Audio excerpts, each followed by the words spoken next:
जादुई कुआं। राजू उस किताब को लेकर अपने घर जा ही रहा था कि अचानक रास्ते में उसे एक रोता हुआ आदमी दिखाई पड़ता है। राजू रुकता है और उससे पूछता है। अरे भाई, तुम रो क्यों रहे हो? क्या हुआ? सब ठीक तो है ना? भाई जी कुछ भी ठीक नहीं है, सब बर्बाद हो गया, मेरा तो सब लुट गया। अब मैं क्या करूंगा? अरे भाई, हुआ क्या है? बताओ तो सही। मैं कुछ दिनों के लिए शहर अपने बुने हुए कपड़े बेचने गया था और जब मैं गांव वापस लौटा तो मैंने देखा कि किसी ने मेरे घर में मेरे हाथों से रखे हुए पैसे चोरी कर लिए। हाय, मैं तो बर्बाद हो गया रे। उस आदमी को रोता देखकर अचानक राजू को याद आया कि वो इस आदमी की मदद उस किताब से कर सकता है। और फिर राजू बोलता है। अरे रुको भाई रुको, रोना मत, मैं सब ठीक कर दूंगा। ये देखो, सुनाए जादुई कुएं से निकली हुई किताब, कर दे इस गरीब के चोरी हुए सामान का हिसाब। राजू के इतना बोलते ही उस आदमी के सारे चोरी हुए पैसे वापस आ जाते हैं और वो आदमी बहुत खुश हो जाता है और बोलता है। अरे वाह भाई, ये तुमने कैसे किया? तुम तो बहुत अच्छे इंसान हो।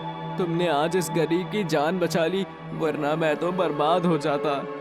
अरे सब भगवान की मर्जी है, मैं तो केवल माध्यम हूँ, माध्यम।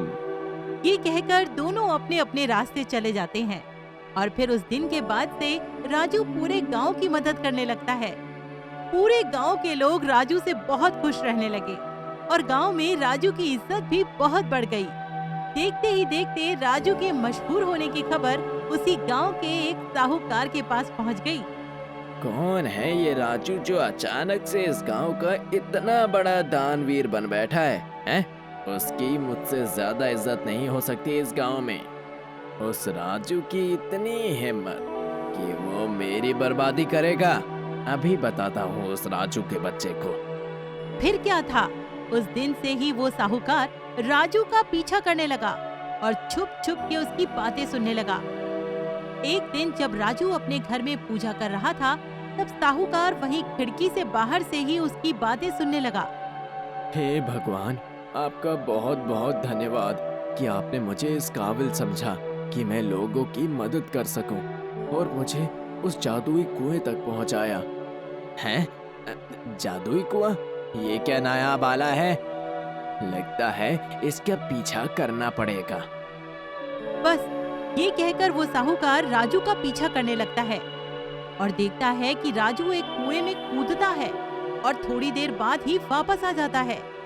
ये देखकर साहूकार बोलता है। लगता है कि इस कुएं में कोई खजाना छुपा है। जाने दो इस राजू के बच्चे को यहाँ से, मैं उस कुएं में कूदूंगा।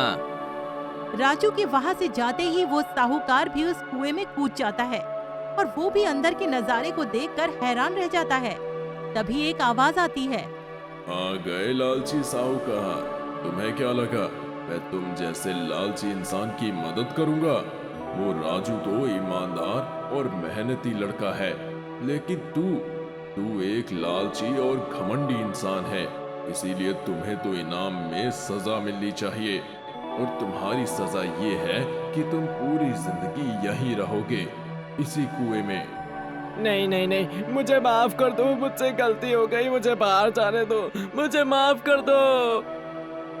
साहूकार के लाख विनती करने पर भी उस कुएं ने उसकी एक न सुनी।